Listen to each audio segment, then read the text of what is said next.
الحمد لله نحمده ونستعينه ونستغفره ونؤمن به ونتوكل عليه ونعوذ بالله من شرور أنفسنا ومن سيئات أعمالنا من يهده الله فلا مضل له ومن يضلله فلا هادي له ونشهد أن لا إله إلا الله وحده لا شريك له ونشهد أن سيدنا ومولانا محمدا عبده ورسوله أما بعد فأعوذ بالله من الشيطان الرجيم بسم الله الرحمن الرحيم يا أيها الذين آمنوا هل أدلكم على تجارة تنجيكم من عذاب أليم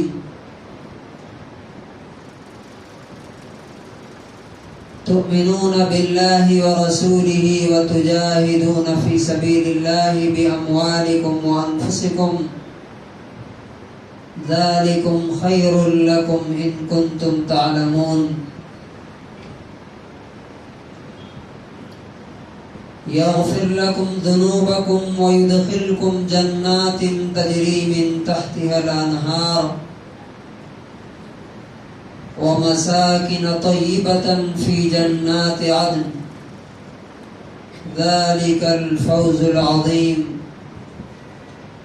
وأخرى تحبونها نصر من الله وفتح قريب وبشر المؤمنين.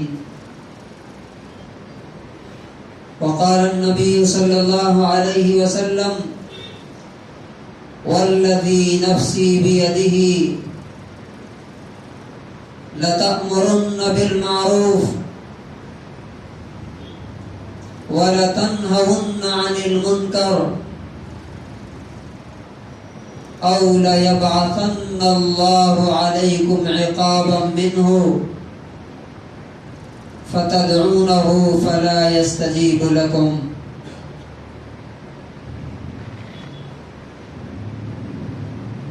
ہر قسم کی تعریف اللہ رب العزت کے لیے ہے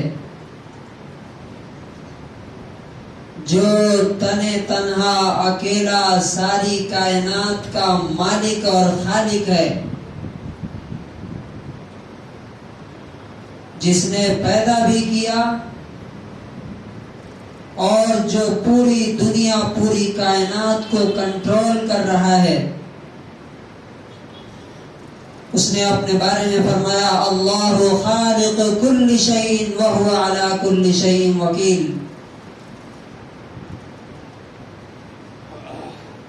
اللہ ہی تعالی ہر چیز کا بنانے والا اور پیدا کرنے والا ہے اور ہر چیز پر اس کی پوری نگاہ اور پوری نظر ہے. اس کا علم ایسا ہے کہ لا يعزب عنه مثقال ذرة في السماوات ولا في الأرض، کہ ذرے کے برابر بھی، ایک ایٹم کے برابر بھی کوئی چیز آسمانوں میں اور زمین میں اس کی نظر سے، اس کے علم سے پوشیدہ نہیں ہے. اور وما تكون في شأن وما تتلو منه من قرآن ولا تعملون من عمل إلا كنا عليكم شهودا. تم جس کام میں رہو، جس کنڈیشن میں رہو، جس حال میں رہو، چاہے تم قرآن کی تلاوت کر رہے ہو یا کوئی اور کام کر رہے ہو، إلا كنا عليكم شهودا، ہم تم کو دیکھ رہے ہوتے ہیں.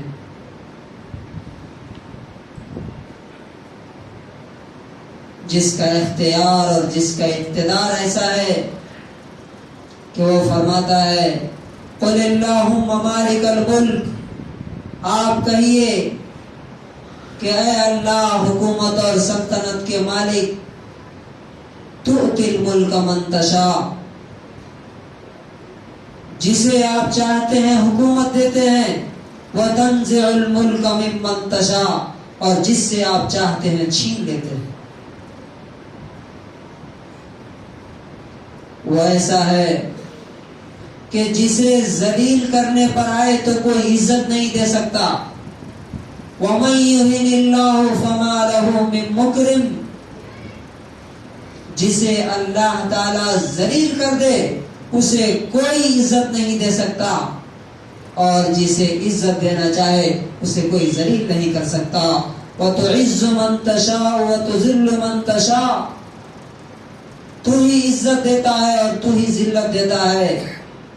بِيَدِكَ الْخَيْرُ، تیرے ہاتھ میں ہر خیر اور ہر بھلائی اور ہر نفع، ہر اچھائی۔ ایسا خدا، ایسا حاکم اور ایسا غالب ہے کہ جو فیصلہ کر دے، واللہ یحکم، اللہ تعالی فیصلہ کرتا ہے، لا معقب لحکمہ، اس کے فیصلے کو نافذ ہونے سے، امپلیمنٹ ہونے سے کوئی روک نہیں سکتا۔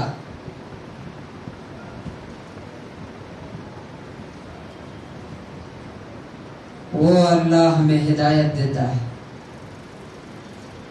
وہ اللہ ہماری رہنمائی کرتا ہے، وہ اللہ ہمیں راستہ دکھاتا ہے۔ کیا اس خدا کی رہنمائی میں چلنے والی کوئی قوم ذلیل اور رسوا ہو سکتی ہے؟ کیا اس پر کوئی حکومت کر سکتا ہے؟ کیا اس پر کوئی غالب آ سکتا ہے؟ کوئی اس کو ہرا سکتا ہے؟ ہرگز نہیں۔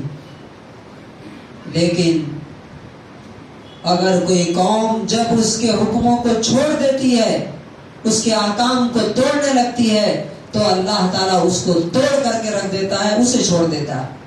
اور فرمایا إِن يَنصُرْكُمُ اللَّهُ فَلَا غَالِبَ لَكُمْ، یاد رکھو اگر اللہ تمہاری مدد کرنے پر آئے تو کوئی تمہیں ہرا نہیں سکتا۔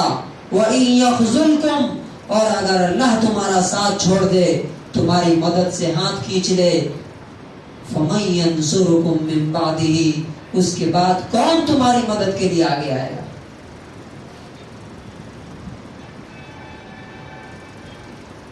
میرے بھائیو، دیکھیے ہماری قوم کس قدر اللہ کا حکم فالو کرتی ہے۔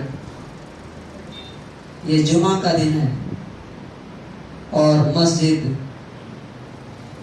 خالی خالی ہے۔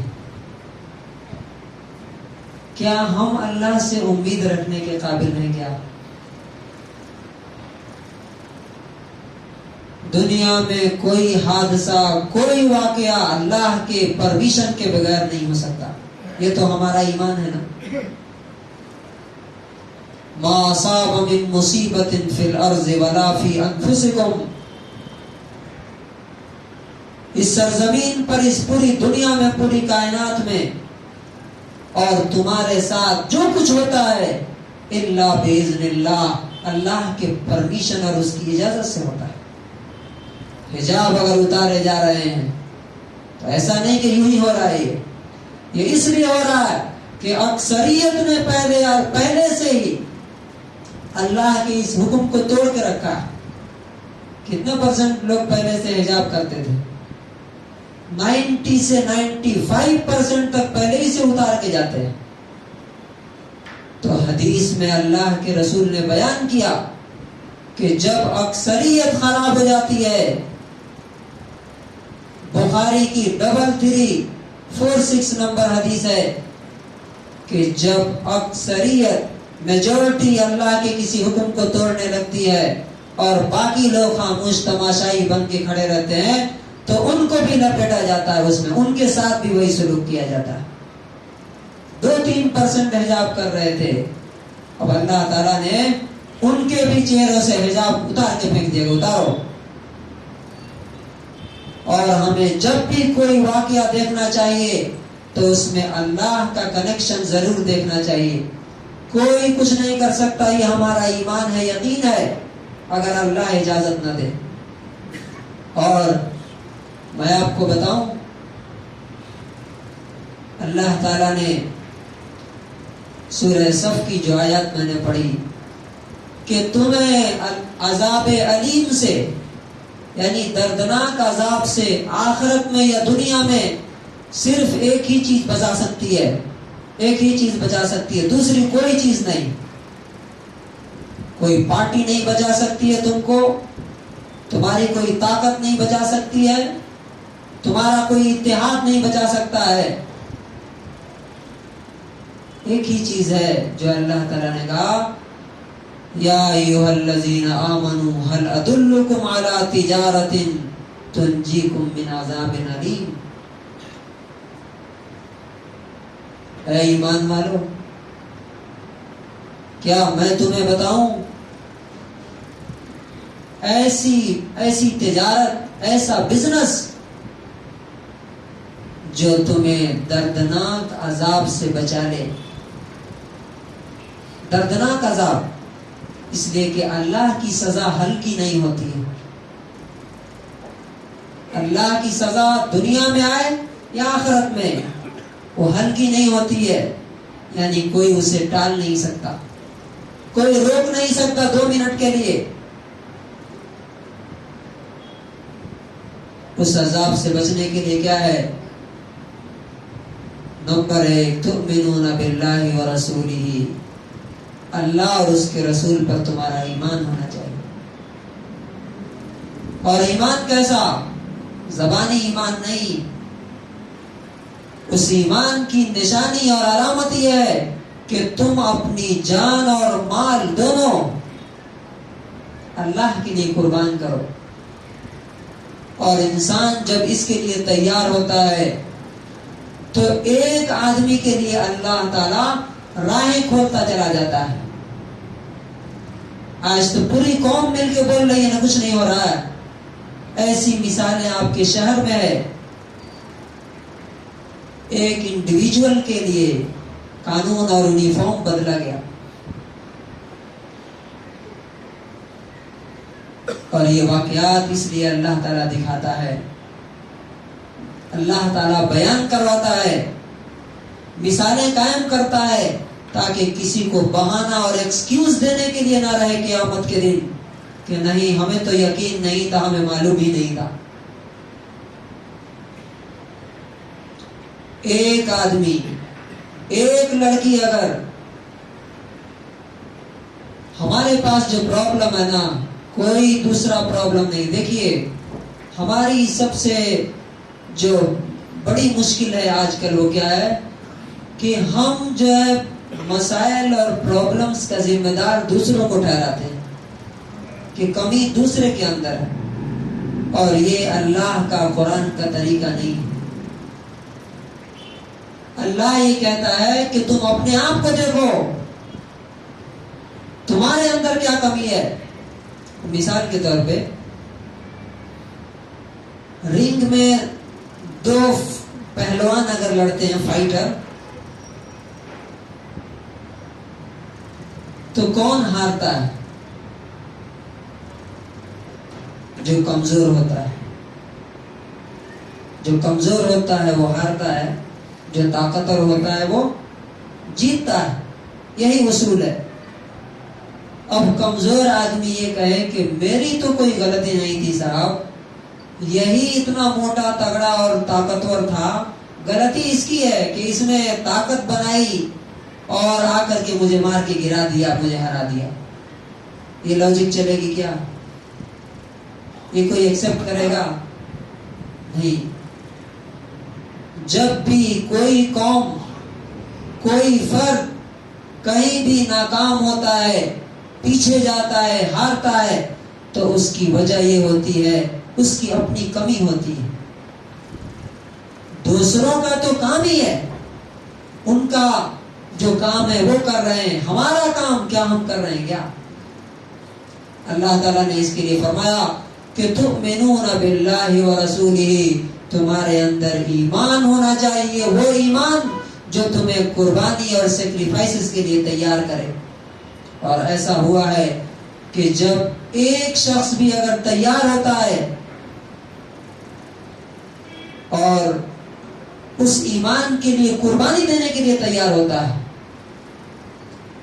چاہے اس کا بلیف کوئی بھی ہو، وہ کوئی بھی قوم ہو، اگر وہ غلط چیز پر بھی اس کا بلیف اتنا مضبوط ہے کہ اس کے لیے جان دینے کے لیے تیار ہو، تو اس کو کوئی پیچھے نہیں ہٹا سکتا۔ سکھ اس ملک میں کتنے پرسنٹ ہے؟ 2%۔ کیا دیکھتے ہیں کبھی ان کے نام پر کوئی ہنگامہ ہوتا ہے کیا؟ ان کی داڑھی کوئی کم کرا سکتا ہے کیا؟ ان کی داڑھی کبھی کم کراتے ہوئے کسی کو دیکھا آپ نے؟ کوئی ان کی پگڑی اتار دے؟ نہیں، اس لیے کہ داڑھی اور پگڑی چھونے سے پہلے ہاتھ نہیں رہے گا، وہ جان دینے کے لیے تیار رہتے ہیں۔ وہ اپنے بلیف کے لیے، اپنے ایمان کے لیے وہ تیار رہتے ہیں کہ ہم کسی حد تک جائیں گے۔ اور جب تک ہم ایسے تھے تب تک ہم بھی دنیا میں پاور میں تھے، طاقت میں تھے، اور آج بھی اللہ تعالیٰ اس کی مثال اور اس کی نشانی دکھاتا ہے۔ آپ کے شہر میں ایک اسکول ہے، ایک لڑکی نے، صرف ایک لڑکی، پورے اسکول کا یونیفارم کے خلاف اس نے کیا اور انہیں ایکسپٹ کرنا پڑا۔ ماروتی ودیا مندر، ایک کنیگل کی لڑکی، اس نے وہاں ایڈمیشن لیا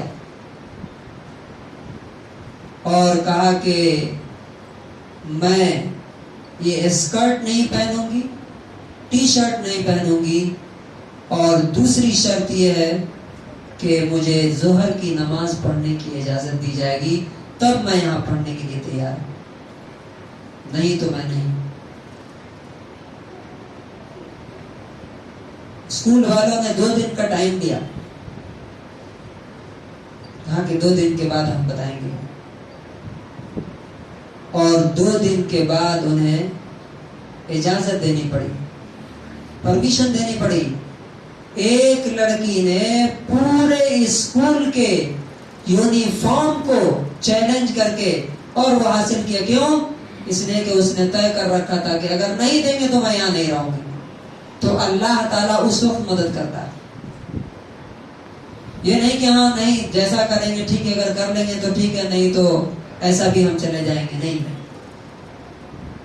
اس کے بعد دیکھیے اللہ تعالیٰ کیسے، جو ایمان قربانی کے ساتھ ہوتا ہے نا، سیکریفائسز کے ساتھ، اللہ تعالیٰ ایسے ایمان والے کی مدد کرتا ہے۔ نتیجہ کیا ہوا اس کا؟ یہ واقعہ میں اس لیے سنا رہا ہوں کہ ہمیں اپنے بچوں کو ٹرین کرنا چاہیے، ایسا اپنی بچیوں کو ایسی تعلیم دینی چاہیے کہ وہ حالات سے دبنے اور گھبرانے کے بجائے حالات کے سامنے سینہ سپر رہیں۔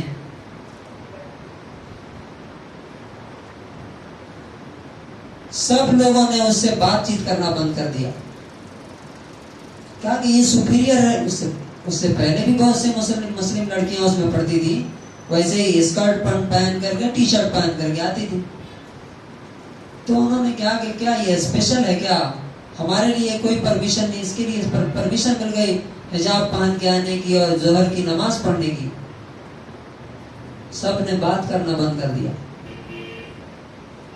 سوچئے ایک اسکول میں ایک بچی آتی ہے اور اس سے کوئی بات نہیں کرتا، پورا اسکول، نہ ٹیچر اور نہ بچے، لیکن ان کے ماں باپ نے کہا، آ کے اس نے بتایا کہ ہمارے ساتھ ایسا ایسا ہو رہا ہے، کوئی ہم سے بات ہی نہیں کرتا اسکول میں۔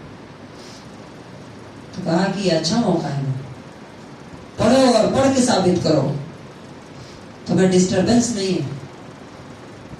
اس نے پڑھنا شروع کیا اور ہاف ایئرلی جو ایگزام ہوا اس نے پورے اسکول میں ٹاپ کیا. دیکھیے اللہ تعالیٰ کیسا مدد کرتا ہے. ادھر بائیکاٹ ہو گیا, بات چیت بند ہوئی, پھر بھی اس نے ہمت نہیں ہارا, تو اللہ تعالیٰ نے کیسا مدد کیا, پورے اسکول میں اسے ٹاپ کرایا. اب سارے ٹیچر, سارے اسٹوڈنٹ سب دوست بن گئے. اس کے بعد یہی کہانی دہرائی گئی. راجستھان کا جو یہ نیٹ کا جو ایگزامینیشن کے لیے تیاری کرتے ہیں, ایلن اسکول, وہاں بھی یہی مسئلہ کہ آپ کو اسکرٹ پہن کے آنا ہے, ٹی شرٹ پہن کے آنا ہے. اس نے کہا کہ ایسا نہیں ہو سکتا. وہاں بھی اس نے ٹیسٹ دیا, وہاں بھی ٹاپ کیا. اور اس کے بعد آپ کو سن کے حیرت ہوگی کہ جو ایک شخص, ایک عورت, ایک لڑکی کے لیے اللہ تعالی کیسے راستے نکالتا ہے. اگر وہ اکیلے یہ طے کر لے کہ میں یہ نہیں مانتا, مجھے اللہ نے جو حکم دیا وہ ماننا ہے بس. نتیجہ کیا ہوا کہ نیٹ میں اس نے پورے ساؤتھ انڈیا میں ٹاپ کیا. پورے ساؤتھ انڈیا میں اس نے ٹاپ کیا. یہ کس کی مدد تھی؟ اللہ تعالیٰ کی مدد تھی کہ اپنے کپڑے کے ساتھ, اپنے حجاب کے ساتھ, اپنے پردے کے ساتھ, اپنے ایمان کے ساتھ مجھے زندہ رہنا ہے, مجھے آگے بڑھنا ہے, اگر نہیں تو نہیں پڑھیں گے. اس کے بعد گورنمنٹ کی طرف سے سنگاپور میں پڑھنے کے لیے آفر ملا. معلوم ہے نا, سنگاپور میں پڑھنا, اور وہ بھی گورنمنٹ کے پیسے سے. لیکن وہاں بھی یہی مسئلہ تھا, کیا؟ لباس کا. آدھے کپڑے میں جانا پڑے گا. منع کر دیا, ہم نہیں جاتے وہاں, ہم نہیں جاتے. آج وہ لڑکی بنگلور میڈیکل کالج میں MBBS کر رہی ہے اور یہ آخری سال ہے اس کا. کیسے یہ جو اسٹوری ہے یہ آپ کے شہر کی اسٹوری ہے, کہانی کہیں دور کی نہیں ہے, اور پچھلے زمانے کی بھی نہیں ہے. یہ سنانے کا مقصد یہ ہے کہ جہاں ایمان ہوتا ہے نا, اور ایسا ایمان جو قربانی دینے کے لیے تیار ہو, سیکریفائسز کے لیے تیار ہو, وہاں اللہ کی مدد آتی ہے. وہاں اللہ کی مدد آتی ہے. اور اسی ایمان کی ضرورت آج ہمیں ہے. پچھلے 3 ہفتوں میں نے جو باتیں کی تھی آپ سے کہ اگر ہمیں اس ملک میں عزت کے ساتھ زندگی گزارنا ہے, اپنے آپ کو اور اپنی آئندہ نسلوں کو بچانا ہے, تو ایمان کی دعوت کو عام کرنا پڑے گا. برادران وطن کے بیچ میں بھی اور اپنے بچوں میں بھی. سب سے زیادہ یہ جو نوجوان ہمارے پاس ہیں, ان کو ٹرین کرنا, ان کو حکمت سکھانا کہ ایسے ماحول میں ہم کیسی بات بولیں. اب دیکھیے ہمارے نوجوان کیسا انٹرینڈ. آپ کو معلوم ہے نا کہ ایک ٹرینڈ آرمی 5000 کی اور ایک بھیڑ ہو اگر 1 لاکھ کی, تو کون جیتے گا؟ پہلے سے معلوم ہے نا, ٹرینڈ آرمی جیتے گی. ہمارے پاس جو ہے نا ابھی بھیڑ ہے, اسے تربیت کی ضرورت ہے. ایک اسکول میں اس کا نام نہیں لیتا, ایک بچے نے اللہ کے رسول کے بارے میں الٹا سیدھا بولا, گالی دی, تمہارا اللہ ایسا ہے. ایک بچے نے اس کو مارا اور یہ آنکھ سے خون بہنے لگا, منہ بھی پھٹ گیا اور آنکھ میں بھی چوٹ آئی, خون ہو گیا. بتائیے یہ کیا ہے؟ کہیں بھی حکمت اور وزڈم ہے. اور یہ کیوں نہیں ہے؟ یہ نوجوانوں کی کمی نہیں ہے, یہ ان بزرگوں کی کمی ہے جو یہ کام کرا سکتے ہیں. ابھی ضرورت اس بات کی ہے کہ ہم اپنے بچوں کو, اپنے نوجوانوں کو, اسکول گوئنگ اسٹوڈنٹس کو صحیح تربیت دیں. وہ کیسے ہوگا؟ شہر میں جگہ جگہ اس کے لیے سینٹر، سب سے بہتر تو مساجد تھی اور ہیں بھی الحمدللہ. جیسے ہم یہاں پہ تربیت دے رہے ہیں، اللہ کا لاکھ لاکھ شکر ہے کہ ہماری اس مسجد میں 130 بچے آج فجر کی نماز میں تھے. 130 بچے، بڑے تو نہیں رہتے الحمدللہ، بچے آتے ہیں اور اس لیے آتے ہیں کہ ان پہ خرچ کیا جا رہا ہے. میں نے کہا تھا نا کہ پیسہ اور وقت، یہ دو چیزیں جس چیز پر لگائی جائے گی وہ چیز ترقی کرے گی. اور ہم ان کو بتانے کی کوشش کر رہے ہیں کہ آج کے حالات میں ایک مومن کا کردار کیسا ہونا چاہیے، ان کی تربیت کرنے کی کوشش کر رہے ہیں. اگر ہر مسجد میں ایسا شروع ہو جائے اور ہر محلے میں ایک ایک سینٹر بنایا جائے، اسکول میں جانے والے جو بچے ہیں ان کو تربیت دی جائے. آج حالات یہ ہیں کہ معلوم ہے آپ کو جمعہ میں کتنے بچے آتے ہیں؟ 90% سے زیادہ بچے جمعہ میں نہیں آتے. ان کی تربیت کون کر رہا ہے؟ ان کی تربیت کون کر رہا ہے؟ اور آپ کو معلوم ہے کہ SLC تک 14 سے 15 سال کی یہ عمر ایسی ہے کہ اس عمر میں جو چیز دماغ میں ڈال دی گئی وہ پوری عمر بچے کے دماغ میں رہتی ہے. اس کو کہتے ہیں فاؤنڈیشنل ایج، بنیاد کی پتھر ہے یہ. ہم ان بچوں کے لیے کیا سوچ رہے ہیں، کیا پلاننگ ہے ہمارے پاس؟ ضرورت اس بات کی ہے کہ ہم اگر اس ملک میں زندہ رہنا چاہتے ہیں، اپنی آئندہ نسلوں کی حفاظت کرنا چاہتے ہیں، تو اس کے لیے ایک ہی طریقہ ہے جو اللہ نے بتایا، تؤمنون باللہ ورسولہ وتجاہدون فی سبیل اللہ باموالکم وانفسکم. اللہ پر ایمان لاؤ اور اپنا جان اور مال سب لگاؤ، دوسروں تک بھی اللہ کا دین پہنچاؤ، اور اپنے میں جو خرابیاں ہیں، جو برائیاں ہیں، ان کو بھی ختم کرنے کی کوشش کرو. تو انشاءاللہ اللہ کی مدد ضرور آئے گی. اللہ تبارک و تعالی ہمیں اس کی توفیق نصیب فرمائے. بارک اللہ لنا ولکم فی القرآن العظیم.